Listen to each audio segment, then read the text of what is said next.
احنا اخويا بقى نقضوها افيون ويسيبوا راجل سايح في دمه لحد ما يموت، ونقعدوا بقى احنا نندبوا عليه شبه النسوان. جرى ايه يا عم رشام؟ ما تفولي نفسك شويه، ما كلنا اخويا ملطوطين في الموضوع ده، ولا هو لا مؤاخذه يعني شبكه الرؤيه عندك بعافيه شويه؟ انت بتقول عليا يعني نسوان؟ ما يقصدش يا رشوان اخويا، بنحسبه يقصد. يعني انت سبت كل كلام ومسكت في نسوان؟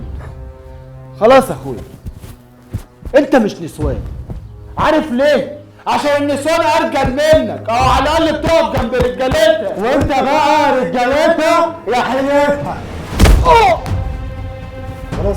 خلاص خليني استسمح السنة.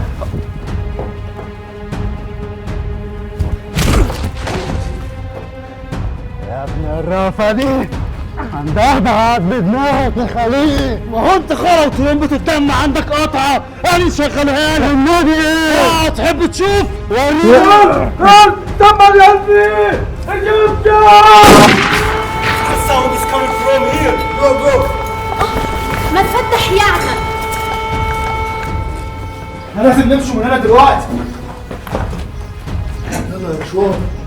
سردينا من هنا الطريق.